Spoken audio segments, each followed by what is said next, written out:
Hi, as you know, I'll be releasing a series of videos on the Black Death. I've compiled quite a large number of accounts regarding the plague. Too many, I believe, to be able to present this in a manner which does the scale of this catastrophe any true justice if I were to present them just as quotes.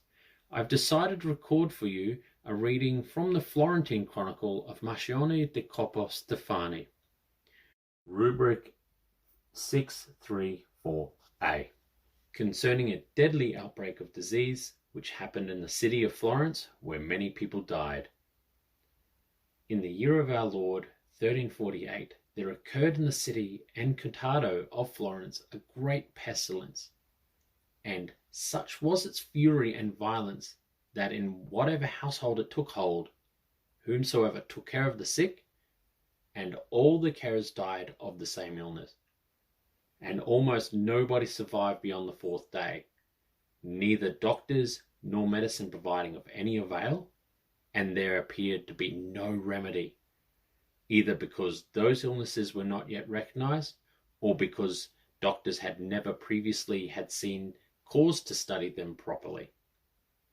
Such was the fear that nobody knew what to do.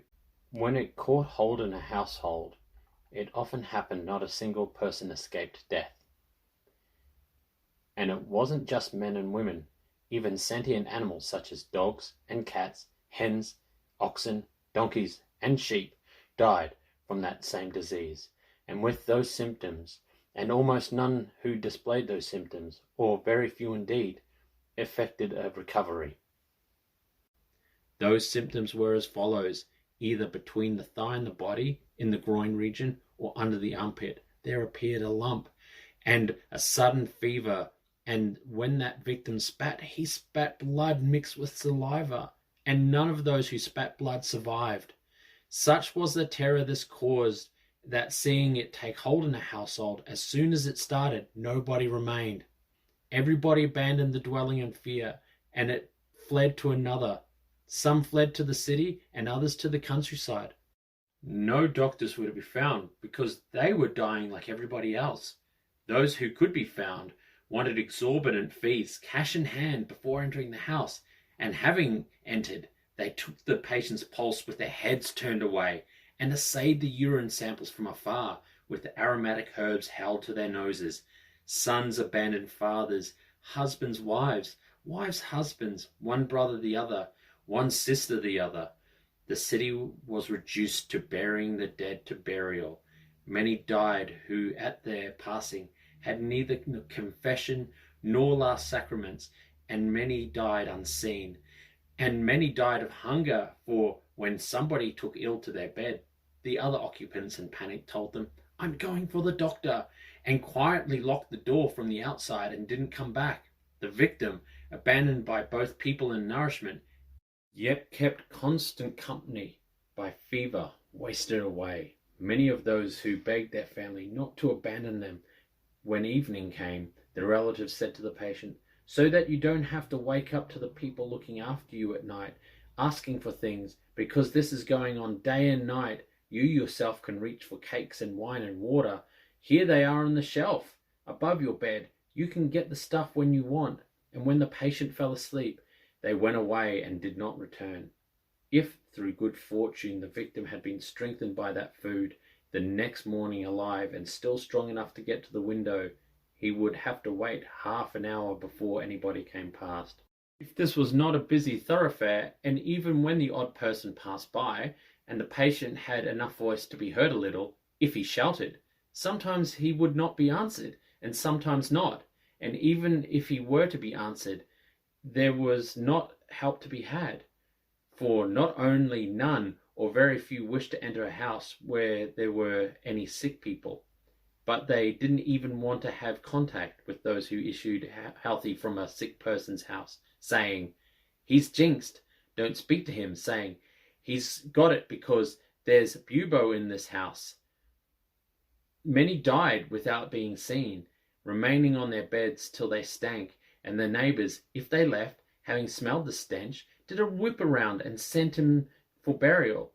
Houses remained open, nobody dared to touch anything, for it seemed that things remained poison, and whoever had anything to do with them caught the disease. At every church, or at most of them, pits were dug, down to the water table, as wide and deep as the parish was populous, and therein whoever was not very rich, having died during the night, would be shouldered by those whose duty it was, and would be thrown into this pit, or they would pay big money for someone else to do it for them. The next morning there would be very many people in the pit. Earth would be taken and thrown down on top of them, and others would come on top of them, and then earth on top again, in layers, with very little earth, like garnishing lasagna with cheese. The grave diggers who carried out these functions were so handsomely paid that many became rich and many died, some already rich and others having earned very little despite the high fees. The female and male sick bay attendants demanded from 1 to 3 florins a day, plus sumptuous expenses. The foodstuffs suitable for the sick, cakes and sugar, reached outrageous prices. A pound of sugar was sold at between 3 and 8 florins, and the same went for other confectionery. Chickens and other poultry were unbelievably expensive, and eggs were between 12 and 24 denarii each.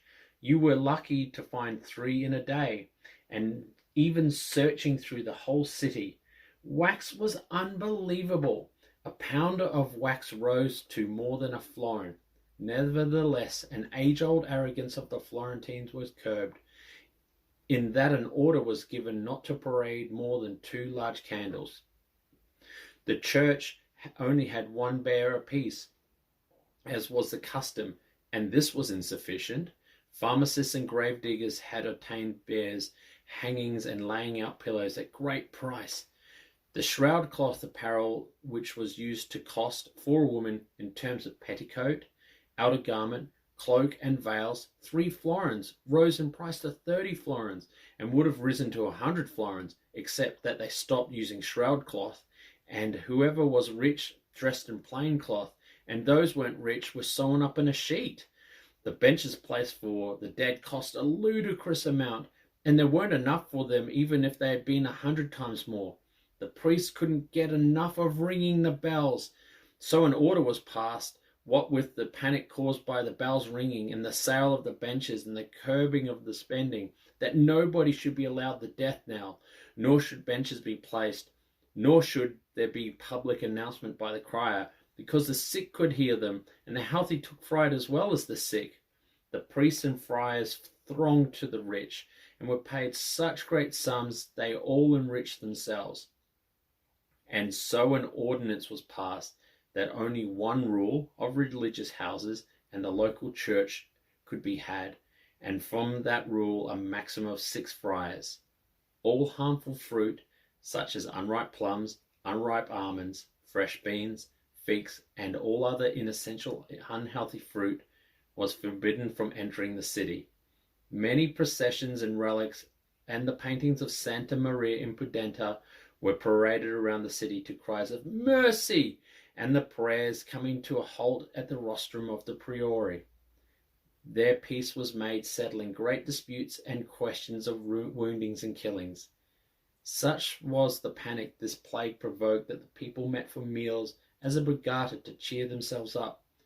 1 person would offer a dinner to 10 friends, and the next evening it would be the turn of one of the others to offer dinner, and sometimes they thought they were going to dine with him, and he had no dinner ready because he was ill, and sometimes dinner had been prepared for 10, and 2 and 3 less turned up.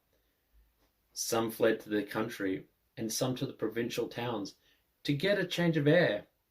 Where there was no plague, they bought it, and where it already existed, they added to it. No industry was busy in Florence. All the workshops were locked up. All the inns were closed. Only chemists and churches were open. Wherever you went, you could find almost nobody. Many rich, good men were borne from their houses to church in their coffin with just 4 undertakers and a lowly cleric carrying the cross. And even then they demanded a florin apiece.